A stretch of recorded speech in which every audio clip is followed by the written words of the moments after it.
Hello friends, आज पुन्हा एकदा तुमच्यासाठी एक नवीन रेसिपी घेऊन आलेले आहे मी. ती म्हणजे बटाट्याचे पराठे. तर आज आपण करणार आहोत बटाट्याचे पराठे. त्यासाठी मी इथे 5 बटाटे छान असे बॉईल करून घेतलेले आहेत आणि आता त्याला आपण छान असं सोलून घेणार आहोत. त्याचे साल छान असे काढून घ्यायचे आहेत. तर बटाटा शिजवताना आपल्याला तो छान असा सॉफ्टच शिजवून घ्यायचा आहे. मध्ये अजिबात तो कच्चा राहता कामा नये. तर छान असा बटाटा आपल्याला सॉफ्ट असा शिजवून घ्यायचा आहे. सुरीच्या साहाय्याने आपल्याला बघायचं आहे की बटाटा व्यवस्थित शिजला आहे की नाही. जर मध्ये बटाटा आपल्याला कच्चा वाटत असेल तर पुन्हा एकदा आपण त्याला शिजवून घ्यावं. आता इथे स्मॅशरच्या साहाय्याने संपूर्ण बटाटे आपल्याला व्यवस्थित असे स्मॅश करून घ्यायचे आहेत. स्मॅशरनी काय होतं, बटाटे व्यवस्थित स्मॅश केले जातात आणि त्याची अशी अजिबात मध्ये गुठळी राहत नाही. तर बटाटा आपल्याला अगदी सॉफ्ट असा छान स्मॅश करून घ्यायचा आहे. बटाट्याचे पराठे खायला अतिशय टेस्टी असे लागतात. म्हणजे आपण जितकं त्याला छान करू तितकंच छान त्याची टेस्ट देखील होती. तर अशा रीतीने पाहू शकता बटाटे इथे छान असे आपले सॉफ्ट असे एकदम स्मॅश करून झालेले आहेत.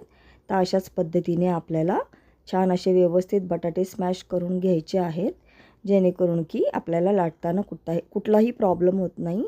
आता इथे मी घेतलेले आहेत 5-6 हिरव्या मिरच्या, 7-8 लसणाच्या पाकळ्या आणि थोडेसे जिरे.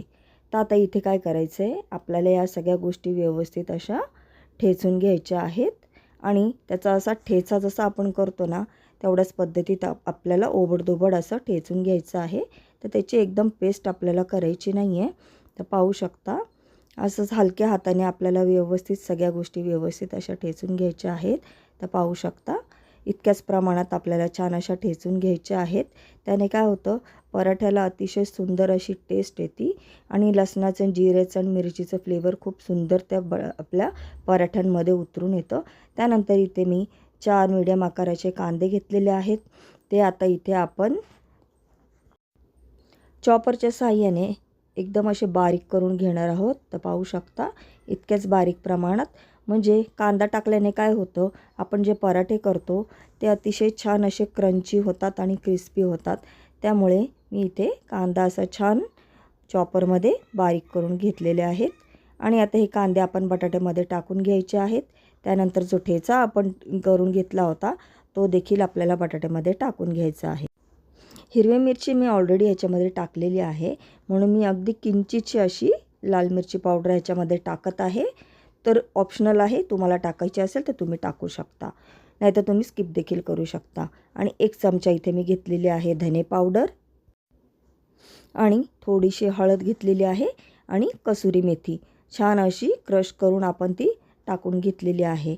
त्यानंतर चवीनुसार मीठ टाकून घ्यायचं आहे आपल्याला. तर इथे मी चवीनुसार मीठ देखील टाकून घेतलेलं आहे आणि भरपूर अशी कोथिंबीर चिरून मी बारीक चिरून अशी टाकून घेतलेली आहे. कोथिंबीर तुम्ही जरा जास्तच प्रमाणात टाका, त्याने अतिशय सुंदर पराठ्याची चव होती.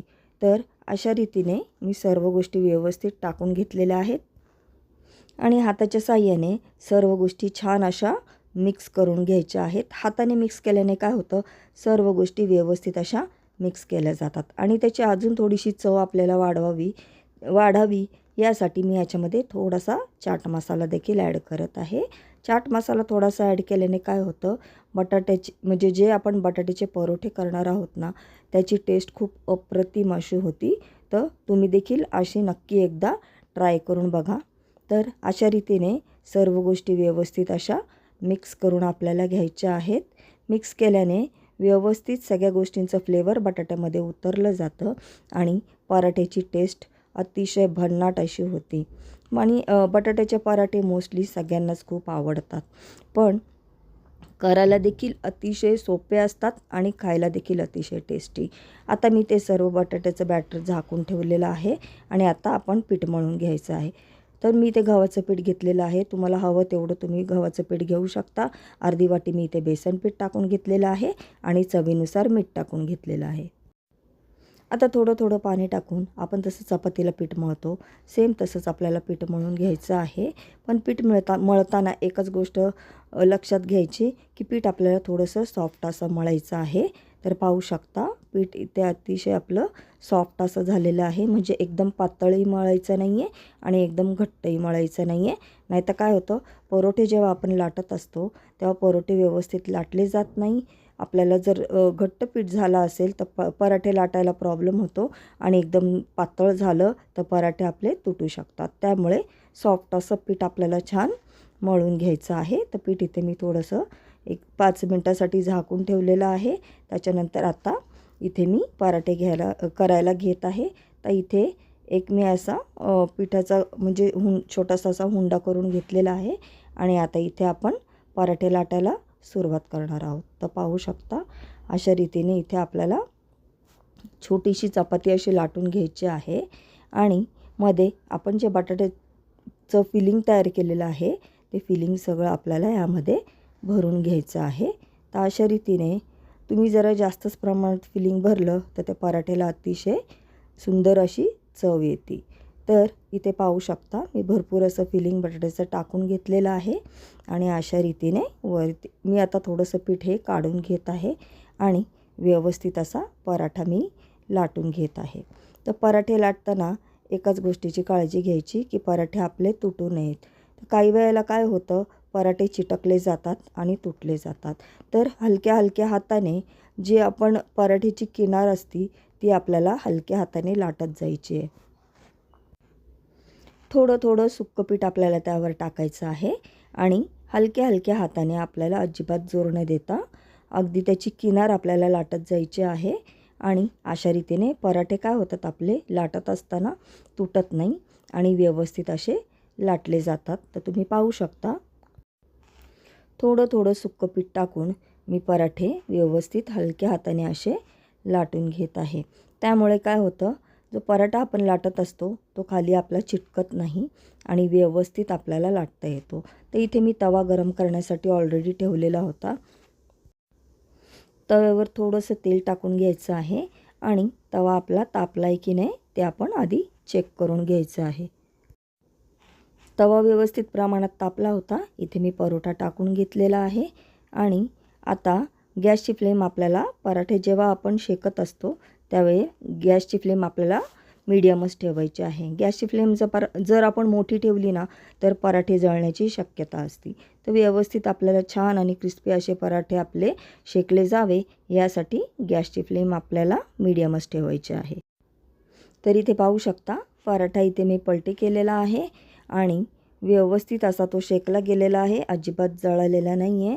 तर अशा रीतीने गॅसची फ्लेम आपल्याला मीडियम ठेवूनच पराठा व्यवस्थित असा शेकून घ्यायचा आहे. तर पराठे शेकत असताना तुम्ही साजूक तुपाचा देखील वापर करू शकता, बटरचा देखील वापर करू शकता किंवा तुम्ही तेलसुद्धा लावू शकता, ते तुमच्यावर आहे. तर मी इथे तेलाचाच वापर केलेला आहे, तेलच लावलेलं आहे. जर साजूक तूप किंवा बटर जरी तुम्ही लावलं तुमच्या आवडीनुसार तरी देखील चालेल, त्याची चव अतिशय सुंदर अशीच लागणार आहे. तर पाहू शकता इथे दुसरा देखील पराठा आपला लाटून झालेला आहे आणि हा पराठा मी इथे शेकलेला आहे. किती व्यवस्थित आपलं पराठा छान असा झालेला आहे आणि बटाटे त्याच्यामध्ये जे फिलिंग भरलेलं आहे ते देखील किती व्यवस्थित त्याच्यामध्ये भरलं गेलेलं आहे आणि ते दिसत देखील आहे. त्यामुळे त्याची टेस्ट अतिशय अशी सुंदर झालेली आहे. तर पाहू शकता दुसरा पराठा देखील इथे मी टाकलेला आहे. तर यामध्ये तुमच्या आवडीनुसार तुम्हाला जर हवं असेल तर तुम्ही चीज देखील किसून टाकू शकता ज्यावेळेस आपण फिलिंग तयार करत असतो त्यावेळेस, किंवा पनीर देखील तुम्ही थोडंसं त्यामध्ये टाकू शकता, जेणेकरून की बटाट्याचे जे पराठे आहेत ते अजूनच अप्रतिम असे लागतील. तर मी इथे बटाट्याचेच पराठे केलेले आहेत. तुम्ही पाहू शकता किती सुंदर आपले बटाट्याचे पराठे झालेले आहेत. अजिबात ते चिटकलेले नाही आहेत, तुटलेलेही नाही आहेत आणि जास्त असे करपलेले देखील नाही आहेत.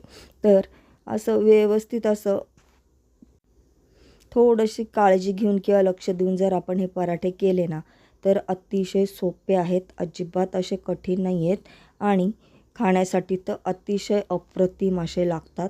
तर तुम्ही पाहू शकता किती सुंदर इथे आपले पराठे तयार होत आहेत. तर अशाच रीतीने मी सर्व एक एक करून पराठे इथे करून घेत आहे. बटाट्याचं फिलिंग देखील तुम्ही पाहू शकता किती व्यवस्थित असं फिलिंग भरलेलं आहे त्याच्यामध्ये. त्यामुळे खाताना देखील प्रत्येक बाईटमध्ये जे आपण फिलिंग बटाट्याचं टाकलं आहे त्याची एक वेगळीच अशी टेस्ट आपल्याला त्यामध्ये येते आणि बटाट्याचे पराठे खाल्ल्यासारखे देखील आपल्याला वाटतात आणि त्याची चव देखील अतिशय अप्रतिम अशी लागते. तर तुम्ही चहासोबत देखील अशा बटाट्याचे पराठे करून गरम गरम खाऊ शकता. तुमच्या लेकरांना देखील तुम्ही टिफिनमध्ये असे पराठे करून देऊ शकता. तर अशा प्रकारचे पराठे जर कधी टिफिनला आपल्याला काही सुचत नसेल तर असे बटाट्याचे पराठे देखील तुम्ही तुमच्या मुलांना टिफिनमध्ये देऊ शकता किंवा लहान मोठे सर्वच टिफिनमध्ये अशा प्रकारचे बटाट्याचे पराठे हे नेऊ शकतात. ह्याच्यासोबत खायला दही देखील अतिशय सुंदर लागतं. आमच्या घरात तर दह्यासोबतच असे पराठे खाल्ले जातात. दह्यासोबत हे पराठे अतिशय सुंदर लागतात. तुम्ही सॉसबरोबर देखील असे पराठे खाऊ शकता किंवा लोणच्यासोबत देखील असे पराठे तुम्ही खाऊ शकता. तर फ्रेंड्स, कशी वाटली तुम्हाला माझी ही बटाट्याच्या पराठ्याची रेसिपी? तर बटाट्याची रेसिपी जर तुम्हाला खरोखर आवडली असेल ना तर माझ्या या रेसिपीला लाईक करा, सबस्क्राईब करा आणि माझ्या चॅनलला नक्की तुम्ही फॉलो करा. तर अशा रीतीने तुम्ही देखील बटाट्याचे असे चटपटीत आणि मस्त चटकदार असे पराठे नक्की एकदा ट्राय करून बघा आणि प्लीज मला कमेंट्स करून सांगा की तुम्हाला ही रेसिपी कशी वाटली. जर खरोखर तुम्हाला माझी रेसिपी आवडली असेल तर माझ्या रेसिपीला लाईक, सबस्क्राईब करायला विसरू नका. तर पाहू शकता इथे मस्त आपले बटाट्याचे पराठे तयार झालेले आहेत आणि इथे दह्यासोबत मी इथे ठेवलेले आहेत. दह्यासोबत मी सर्व केलेले आहेत. तर अशा रीतीने दह्यासोबत तुम्ही किंवा सॉससोबत कशासोबतही तुम्ही असे पराठे नक्की एकदा करून खाऊन बघा आणि तुम्हाला कसे वाटले ते मला प्लीज कमेंट्स करून सांगा. तर फ्रेंड्स, अशा रीतीने आपली इथे बटाट्याचे पराठ्याची रेसिपी तयार झालेली आहे. तर पाहू शकता किती सुंदर आपले पराठे इथे तयार झालेले आहेत. तर पुन्हा भेटू आपण पुढच्या रेसिपीमध्ये. चला, बाय बाय, सी यू.